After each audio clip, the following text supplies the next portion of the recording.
Dear students, നമ്മുടെ financial അക്കൗണ്ടിങ്ങിൻ്റെ 5th മൊഡ്യൂളാണ് നമ്മളിപ്പോൾ എടുത്തുകൊണ്ടിരിക്കുന്നത്. Preparation of financial statements of joint stock companies. Joint stock കമ്പനീസിൻ്റെ ഫിനാൻഷ്യൽ സ്റ്റേറ്റ്മെൻറ്റ്സ് നമ്മൾ എങ്ങനെയാണ് പ്രിപ്പയർ ചെയ്യുക, അതുമായി റിലേറ്റ് ചെയ്തിട്ടാണ് നമ്മളിപ്പോൾ പറഞ്ഞുകൊണ്ടിരിക്കുന്നത്. സോ ലാസ്റ്റ് ക്ലാസ്സിൽ എടുത്തു നിർത്തിയതിൻ്റെ കണ്ടിന്യൂവേഷൻ ആണ്. ലാസ്റ്റ് ക്ലാസ്സിൽ നമ്മൾ എന്താണ് ഇൻട്രസ്റ്റ് എന്ന് പറഞ്ഞു ഇല്ലേ? ഇൻട്രസ്റ്റിൻ്റെ പ്രോബ്ലംസ് ഒക്കെയാണ്, എങ്ങനെയാണ് ഇൻട്രസ്റ്റ് കമ്പ്യൂട്ട് ചെയ്യണത് ഡിബഞ്ചറിൻ്റെ മീതെ, അങ്ങനെയുള്ള പ്രോബ്ലംസ് ഒക്കെയാണ് ചെയ്തിട്ടുണ്ടായത്. സോ അതിൻ്റെ ബാക്കി ഫർദർ കണ്ടിന്യൂവേഷൻ ആണ് ഇന്നത്തെ ക്ലാസ്സിൽ പറയണത്. അപ്പോൾ അടുത്ത ഹെഡാണ് income tax. What is income tax? എന്താണ് ഇൻകം ടാക്സ് എന്ന് നമുക്ക് നോക്കാം. ഇൻകം ടാക്സ് എന്ന് പറഞ്ഞിട്ടുണ്ടെങ്കിൽ അതിന് 2 കോമ്പണൻസ് ആണ് ഉള്ളത്. ഫസ്റ്റ് വൺ കറണ്ട് ടാക്സും സെക്കൻഡ് വൺ ഡെഫേർഡ് ടാക്സും. അതിൽ കറണ്ട് ടാക്സ് എന്ന് പറഞ്ഞിട്ടുണ്ടെങ്കിൽ നമുക്കറിയാം, നമ്മുടെ ചുറ്റുമുള്ള കമ്പനികൾ അല്ലെങ്കിൽ എല്ലാ ബിസിനസ് ഓർഗനൈസേഷൻസും അവരുടെ ഓരോ വർഷത്തെ പ്രോഫിറ്റ്സ് എന്ന് ഇത്ര പെർസെൻറ്റേജ്, ഒരു പർട്ടിക്കുലർ പെർസെൻറ്റേജ് അല്ലെങ്കിൽ ഒരു സർട്ടൈൻ പെർസെൻറ്റേജ് എന്ത് കൊടുക്കും? ടാക്സ് ആയിട്ട് ഗവൺമെന്റിന് പേ ചെയ്യണം. അത് നിർബന്ധമാണ്, എല്ലാ കമ്പനികളും ചെയ്യുന്നതാണ്. സോ എവറി കമ്പനീസ് അല്ലെങ്കിൽ a companies profits are subject to corporate tax.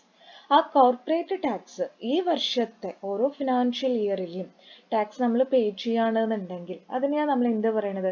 Current tax എന്ന് പറയുന്നത്. ഒരു പർട്ടിക്കുലർ ഇയറിൽ, അതായത് പ്രസന്റ് ഇയറിൽ.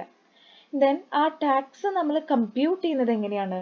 ആ കമ്പനിക്ക് ആ വർഷം കിട്ടിയിട്ടുള്ള പ്രോഫിറ്റ്, അതായത് ടാക്സബിൾ ഇൻകം, അതിൻ്റെ ഇത്ര ശതമാനം 30% ആണ് അല്ലെങ്കിൽ 15% ആണ്, അങ്ങനെ എത്രയാണെന്നുണ്ടെങ്കിൽ ആ ഒരു ടാക്സ് റേറ്റ് അങ്ങനെയാണ് നമ്മൾ എന്ത് ചെയ്യുന്നത്? കമ്പ്യൂട്ട് ചെയ്യണത്. അപ്പോൾ കറണ്ട് ടാക്സ് എന്ന് പറഞ്ഞിട്ടുണ്ടെങ്കിൽ it is the amount of income tax payable on profit for the year. ഈ ഒരു പർട്ടിക്കുലർ ഇയറിലെ പ്രോഫിറ്റിൻ്റെ മീതെ നമ്മൾ എന്ത് പേ ചെയ്യാണ്? ഇൻകം ടാക്സ് പേ ചെയ്യാണ്. ദെൻ കറണ്ട് ടാക്സുമായിട്ട് അസോസിയേറ്റ് ചെയ്ത് വരുന്ന 2 കാര്യങ്ങളാണ് കറണ്ട് ടാക്സ് അസറ്റും അതുപോലെ തന്നെ കറണ്ട് ടാക്സ് ലയബിലിറ്റി എന്ന് പറയുന്ന ഒരു concept. So first of all, what is current tax asset? എന്താണ് കറണ്ട് ടാക്സ് അസറ്റ്? അതാണ് നമ്മൾ ആദ്യം നോക്കാൻ പോണത്. If the amount of tax already paid in respect of current and prior periods exceeds the amount of tax due for the periods, then such excess recognized as an asset. അതായത് നമ്മൾ ഒരു വർഷം ഇപ്പോൾ നമ്മുടെ കറണ്ട് ഇയറിലെ ടാക്സ് കൊടുക്കുകയാണ്, അല്ലെങ്കിൽ കഴിഞ്ഞ വർഷത്തെ ടാക്സ് കൊടുത്തത് ആക്ച്വൽ ടാക്സ് എമൗണ്ടിനേക്കാൾ കൂടുതലാണെങ്കിൽ അത് നമ്മുടെ ബിസിനസ് ഓർഗനൈസേഷനെ സംബന്ധിച്ച് അല്ലെങ്കിൽ നമ്മുടെ കമ്പനിയെ സംബന്ധിച്ച് എന്താണ്? ഒരു അസറ്റാണ്. നമുക്ക് 10,000 രൂപയെ ടാക്സ് കൊടുക്കേണ്ടിയിരുന്നുള്ളൂ, പക്ഷേ നമ്മൾ 20,000 രൂപ കൊടുത്തു. സോ ദാറ്റ് എക്സസ് എമൗണ്ട്, ആ എക്സസ് എമൗണ്ട് ആയിട്ടുള്ള 10,000 നമ്മളെ സംബന്ധിച്ച് ഒരു അസറ്റാണ്. അതിനെയാണ് നമ്മൾ കറണ്ട് ടാക്സ് അസറ്റ് എന്ന് പറയുന്നത്. ആ ഒരു കറണ്ട് ടാക്സ് അസറ്റ് നമ്മൾ കാണിക്കുന്നത് എവിടെയാണ്? നമ്മുടെ ബാലൻസ് ഷീറ്റിൽ കാണിക്കും, under non current asset. Non current asset എന്നുള്ള ഒരു ഹെഡിൽ നമ്മളത് കാണിക്കുന്നുണ്ട്. ദെൻ അതേപോലെ തന്നെ കറണ്ട് ടാക്സ് ലയബിലിറ്റി. ഈ കറണ്ട് ടാക്സ് ലയബിലിറ്റി എന്ന് പറയുന്നത് എന്താ? നമ്മൾ ഓൾറെഡി കൊടുക്കേണ്ടിയിരുന്ന എമൗണ്ടിനേക്കാൾ കുറച്ചേ കൊടുത്തിട്ടുള്ളൂ. 20,000 പേ ചെയ്യേണ്ടോടത്ത് 10,000 നമ്മൾ കൊടുത്തിട്ടുള്ളൂ. സോ അതെന്താണ്? കറണ്ട് ടാക്സ് ലയബിലിറ്റി ആണ്. സോ അതും നമ്മൾ എന്ത് ചെയ്യുന്നുണ്ട്? ബാലൻസ് ഷീറ്റിൽ കറണ്ട് ലയബിലിറ്റി എന്ന് പറയുന്ന ഹെഡിൽ നമ്മൾ എന്ത് ചെയ്യുന്നുണ്ട്? കാണിക്കുന്നുണ്ട്.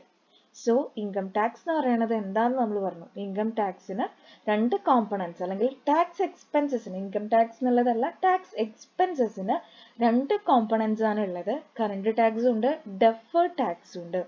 കറണ്ട് ടാക്സ് എന്ന് പറഞ്ഞിട്ടുണ്ടെങ്കിൽ profit for the year, that means income tax payable on profit for the year, ഈ ഒരു വർഷത്തെ പ്രോഫിറ്റിന്റെ മുകളിൽ കൊടുക്കുന്ന ടാക്സ്. ദെൻ കറണ്ട് ടാക്സിന് 2 ഫർദർ കറണ്ട് ടാക്സ് അസറ്റ് എന്നും കറണ്ട് ടാക്സ് ലയബിലിറ്റി എന്ന് നമുക്ക് പറയാൻ വേണ്ടി പറ്റും. നമ്മൾ ഓൾറെഡി പേ ചെയ്തിട്ടുള്ള എമൗണ്ട് എന്ന് പറയുന്നത് എക്സീഡ് ആണ്, അതായത് കൂടുതലാണെങ്കിൽ അത് കറണ്ട് ടാക്സ് അസറ്റ് ആണ്, അത് കുറവാണെങ്കിലോ കറണ്ട് ടാക്സ് ലയബിലിറ്റി ആണ്. ഇനി അടുത്തത് കറണ്ട് ടാക്സ് പോലെ തന്നെ ടാക്സ് എക്സ്പെൻസസിൽ വരുന്ന മറ്റൊരു കോമ്പണന്റ് ആണ് ഡെഫേർഡ് ടാക്സ് എന്നുള്ളത്. Deferred tax simply means the difference between temporary tax amounts and permanent amount. അതായത് നമ്മൾ ടാക്സ് ലയബിലിറ്റി കമ്പ്യൂട്ട് ചെയ്യുന്ന സമയത്ത് ഒരു വർഷം ഒരു കമ്പനി ഗവൺമെന്റിന് എത്ര ടാക്സ് കൊടുക്കണം, ആ ഒരു ടാക്സ് ലയബിലിറ്റി അത് കമ്പ്യൂട്ട് ചെയ്യുന്ന സമയത്ത് ടാക്സബിൾ പ്രോഫിറ്റിലും അക്കൗണ്ടിങ് പ്രോഫിറ്റിലുള്ള ഒരു ഡിഫറൻസ് ആണ് ഏതിൽ റിഫ്ലക്ട് ചെയ്യണത് അല്ലെങ്കിൽ ഏതിൽ റിസൾട്ട് ചെയ്യുന്നത്? ഡെഫേർഡ് ടാക്സിൽ റിസൾട്ട് ചെയ്യുന്നത്. So deferred tax is the temporary difference between temporary and permanent amounts or the accounting profit or taxable profit. Taxable profitന്റെയും accounting profitന്റെയും ഇടയിലുള്ള ഒരു ഡിഫറൻസ് അല്ലെങ്കിൽ ടെമ്പററി ആൻഡ് പെർമനന്റ് ടൈമിംഗ് ഡിഫറൻസസിനെയാണ് ഡെഫേർഡ് ടാക്സ് എന്ന് പറയുന്ന ആ ഒരു കോൺസെപ്റ്റ് അല്ലെങ്കിൽ ആ ഒരു ടേമിലൂടെ മീൻ ചെയ്യണത്. Then deferred tax asset. Deferred tax asset എന്ന് പറഞ്ഞിട്ടുണ്ടെങ്കിൽ it is arise when an enterprise has paid higher tax in the current year. ഈ വർഷം അല്ലെങ്കിൽ കറണ്ട് ഇയറിൽ ഹയർ ടാക്സ് കൊടുത്തു. അപ്പൊ നമുക്ക് എന്ത് ചെയ്യാം? അടുത്ത വർഷം അല്ലെങ്കിൽ ഒരു ഫ്യൂച്ചർ ഇയറിൽ അത് റിവേഴ്സ് ചെയ്യും, ഇല്ലേ? അടുത്ത വർഷം കുറച്ച് കൊടുത്താൽ മതി. അപ്പൊ അതാണ് ഡെഫേർഡ് ടാക്സ് അസറ്റ്. നമ്മളിപ്പോ തോനെ പൈസ കൊടുക്കുകയാണ്, തോനെ ടാക്സ് പേ ചെയ്യാണ്. സോ ഡെഫേർഡ് ടാക്സ് അസറ്റിന്റെ ജേണൽ എൻട്രി ആണ് deferred tax asset account debtor to deferred tax account. ഇനി അതേപോലെ അതിന്റെ ജസ്റ്റ് ഓപ്പോസിറ്റ് ആണ് ഡെഫേർഡ് ടാക്സ് ലയബിലിറ്റി എന്നുള്ള കോൺസെപ്റ്റ്.